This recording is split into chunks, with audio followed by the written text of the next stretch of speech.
So, at the time of me recording this podcast episode, they are reconsidering the ban on TikTok, which I'm pretty sure most of you, if not all of you, know what that app is. And personally, I'm not going to cut any corners with you. I think it is needed, and it was needed a while ago. Now, there are multiple reasons why, most of them being about the people who are on the app, but just I have a list pulled up of some of the stupidest challenges ever to originate on TikTok, but even without looking at them, I can remember a few of them off the top of my head. Let's run through them. The fact that people were dousing chicken in NyQuil. The fact that people were lighting themselves on fire for a challenge. I don't remember what it's called, but the challenge where you all stick your heads down in a circle and throw something up in the air and try not to hit you in the back of the head. And the other one, where people literally were hijacking into Kia and Hyundai car models and crashing them. But I've never been a big fan of TikTok. I use it for just reposting videos that I could easily repost to YouTube. It's just another place where I can, push my agenda. And the only other thing I've used it for is reactions with Lego Fan 11, which you guys, at least at one point, seem to enjoy. But now, I just want to point out there are so many things wrong with TikTok as a whole. This should have been banned a long time ago. At this point, I don't even care about the Chinese people spying on us because I feel like they're doing that anyway. I just care about the idiotic people who created trends that were literally taking people's lives and promoting really dumb stuff on TikTok. I'm trying not to swear too much in the beginning of this, but this was just one fun thing I wanted to do. I wanted to read through some TikTok trends that existed at some point, and I just want to give my thoughts on some of them, because if TikTok's going to be gone forever, which if it is, thank God, I just want to give some thoughts on them. So the first one I'm going to be talking about, funnily enough, I just looked at this, is the NyQuil and Chicken Challenge. So I'm just going to read an excerpt from this. It's from the New York Post. It's called Craziest TikTok Challenges So Far. But here, I'm just going to read a little excerpt from this. Presumably invented to cure sleepiness and prevent peckishness in one fell swoop, the bird-brained trend has been circulating TikTok for months, with viral videos depicting amateur chefs whipping up batches of this alternative medicine. In the clips, people can be seen marinating a chicken breast in a veritable jacuzzi of this liquid cold remedy, which contains acetaminophen, dihydroxymorphine, HBr, and yeah. And of course, the FDA advised against this creation, which they claimed was dangerous both to ingest and prepare a la methamphetamine. Yeah, no shit. It's really frickin' dangerous to be ingesting that much NyQuil, let alone be dousing your chicken in it. A government health organization explained in a warning, boiling a medication can make it much more concentrated and change its properties in other ways. It could also hurt your lungs. Put simply, someone could take a dangerously high amount of the cough and cold medicine without even realizing it. And I'm pretty sure, I could be wrong, but this led to some actual deaths, because of people online who were desperate for attention. And if you've never heard of a lot of these trends, I will warn you now, they follow the same general pattern. Just trust me. I remember seeing this one too, the DIY vampire fangs. Now, on the surface, people making really cool Halloween costumes, that's not a bad thing, right? Some people really love Halloween and they want to go all out for the holiday. That is fine. And posting your really cool Halloween costumes and showing people what you made is also fine. But what some people were doing is literally taking like fake vampire fangs and nail glue or super gluing them to their actual teeth. Literally taking the vampire fangs, filling them with super glue, and then sticking them to their teeth. I don't think I have to explain why this is stupid. I'm gonna read another excerpt from this thing. The cringeworthy clips, which using the hashtag #VampireFangs, amassed over 9 million views total. These depicted various bozos struggling to remove the foul chompers after fastening them to their incisors using superglue, nail glue, and other adhesives. Dentists advise against this practice, citing the fact that nail glue is not only poisonous, but it will not come off. Yeah, what did you think was gonna happen? What did you think was gonna happen when Halloween ended and you had to take those fangs off? I'm not gonna read, there's 25 here, I'm not gonna read all of them, I'm just gonna read through some of them that I know before, or that I've seen before. This is another one. So there was a trend going around called the corn cob challenge, where people would take a drill, they would stick a corn on the cob on a drill bit, then they would spin it rapidly while it was touching their teeth, and the whole point was they were trying to speed up the eating of their corn. But go figure, corn can sometimes be pretty dense, and spinning it on a frickin' drill bit is not going to do anybody any favors, and is literally going to lead to a bunch of cracked and broken teeth. And it got popular because I'm pretty sure Jason Derulo, or whoever it was, tried to do it and literally chipped one of his teeth, which should have been more than enough of a warning. But people still decided to do it, and sure enough, I've heard a lot of stories about people chipping and cracking their teeth from trying to do this stupid trend. And I'm not even looking at this one on the screen, I just want to point this out because there's no way I'm going to be able to go through this podcast without talking about it. So the arson challenge initially started because of movie effects. There's flammable either paper types that will burn super quickly but will be really bright and it'll be flashy, and people use it for fireballs. So you can light the piece of paper on fire and then throw it to make it look like you're throwing a real fireball, but it doesn't actually hurt anything. And there's, I think, a liquid or gel or something that you can put a thick layer of on your hand and then light the top of it on fire, and it looks like your hand is on fire. But in actuality, it's not your hand that's burning, it's the gel, the gelatinous material on it. And that was whatever. People were using that gel in safe ways to make a little design, or people would make little logos on their mirror, but they would be sure to put out the fire right away afterward. That could still be dangerous if done wrong, but for the most part, most people were actually taking precautions with it. But then people started taking it completely out of control and straight up just lighting themselves on fire. There was a video of a dude, I don't know if it was from TikTok, but I think I saw it on TikTok, where someone was next to a swimming pool. He lit himself head to toe, completely bursted into flames, and then hopped into the pool. I'm sorry, but if I have to sit here and explain to you why lighting yourself on fire is a bad idea, then you do not deserve to be even holding on to a smartphone, let alone be on TikTok as a whole.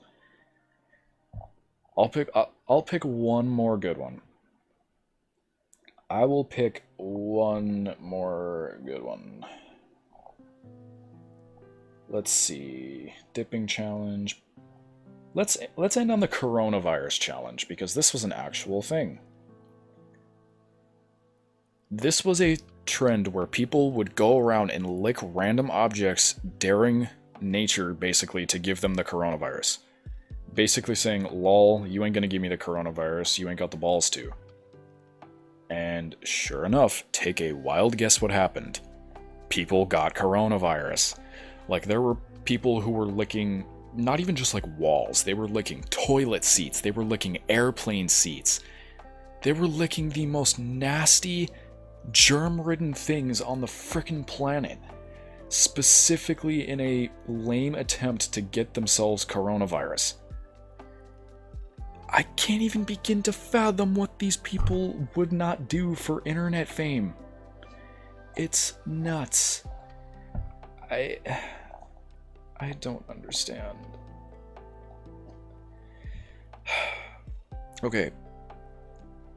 I won't just talk about TikTok challenges the whole time. I'm gonna go into something else real quick.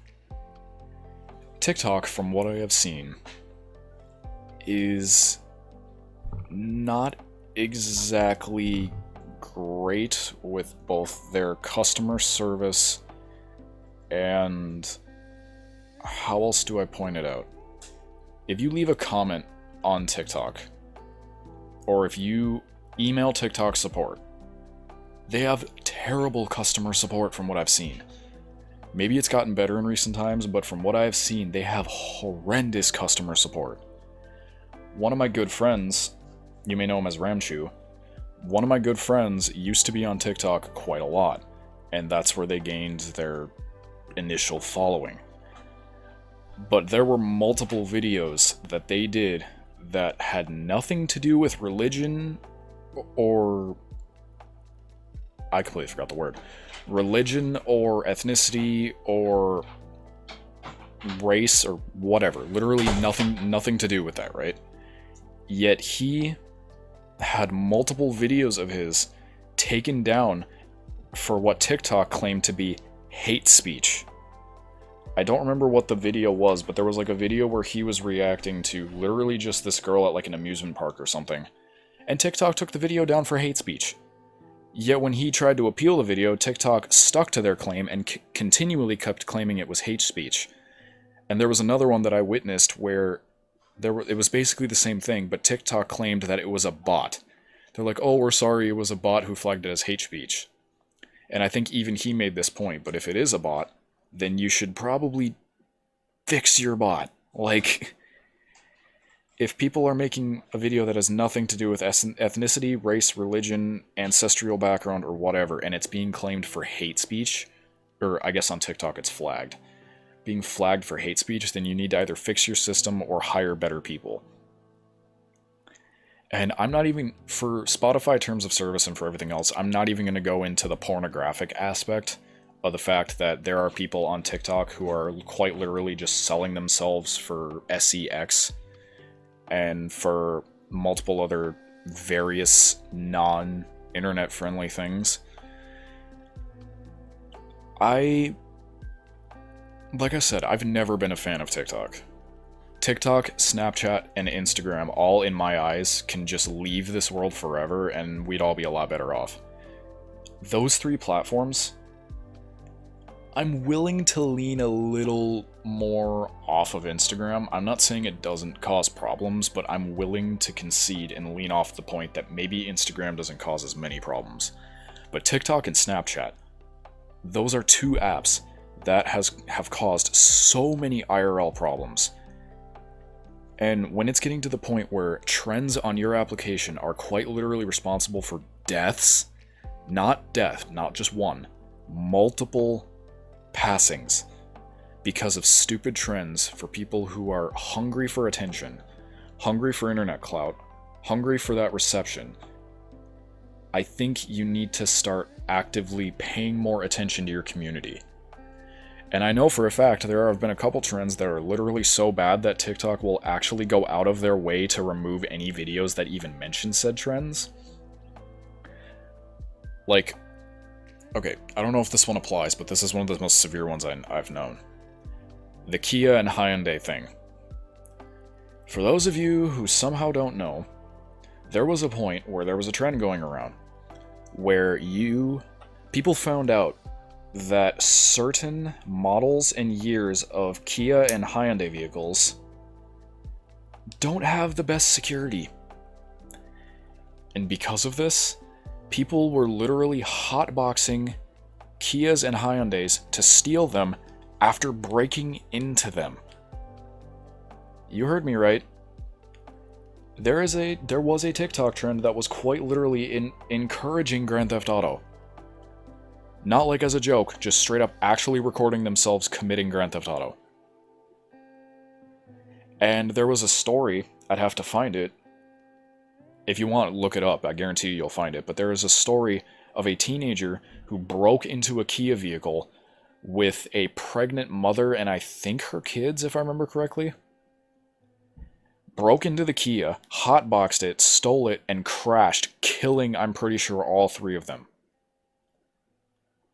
And I do not remember if this kid faced any charges, but keep in mind, this literally all happened because of one app that let people, stupid people, encourage quite literal Grand Theft Auto. And this app still exists. Why? Like, I know it started with Vine, right? Vine didn't have anything bad, though, that I know of. Vine was just, they gave you 6 seconds to make something funny or entertaining. And that was fine. Then Vine shut down, and then Musical.ly was around, which was specifically dedicated to music tracks. and specifically dedicated to people dancing to music and doing stuff to music. Then it evolved into TikTok. And if I remember correctly, it started as basically, again, just a dancing app. But as soon as these stupid people came up with these trends, that's when it started going downhill. And don't even get me started on the fact that it has quite literally decreased all of our attention spans, because every single video you find on TikTok has some Family Guy clip while Subway Surfers are playing in the background, because nobody in these new generations can keep their attention on something for more than 2 frickin' seconds without immediately going, man, I'm bored. Like, long-form content as a whole is suffering because you need to have these big flashy explosions and these fireworks and these VFX going off in the first 5 seconds. Otherwise, 70 to, I would say even 80 to 90% of your viewership is going to completely leave the video. Because they're babies and they're not hooked in the first 5 seconds. That's why Mr. Beast intros are the way they are. Like, I have the world's largest firework here and today we're going to blow it up. Because you have to do something to immediately get the viewer's attention, otherwise their childish goldfish attention span is going to drive them away from it. And that's why most people, hell, I can confirm this, most of my analytics, when I upload a new video, people click off in the first minute. Literally, my watch time does not exceed a minute, because nobody knows how to fucking pay attention to anything anymore, because there's no Subway Surfers footage in the top, or there's no Family Guy clip from Season 2 playing in the background. And that's just what that app has done to everyone as a whole. Because even if you don't count the trends, right? Even if you don't count the people who are literally killing themselves, poisoning themselves, or putting other people in harm's way for internet clout, you have people who are quite literally rotting their brains and screwing themselves for life because they need 40 things to focus on at a time. And there needs to always be something happening. And if there isn't something happening for 10 seconds, they're going to get distracted and they're going to swipe and click to something else. And that is why I hate associating with the generation that I do. Because most of us are those kinds of people. So, I won't get into the political aspect of how TikTok is getting banned or anything, but just know that it seems to be finally either they have to buy out either they have to sell TikTok to a US company or it is being banned in America. And my final just thing I'm going to say is I think it should have happened years ago. And I am not that upset that it's getting deleted. If you are, I'm sorry, but I think this should have happened a while ago.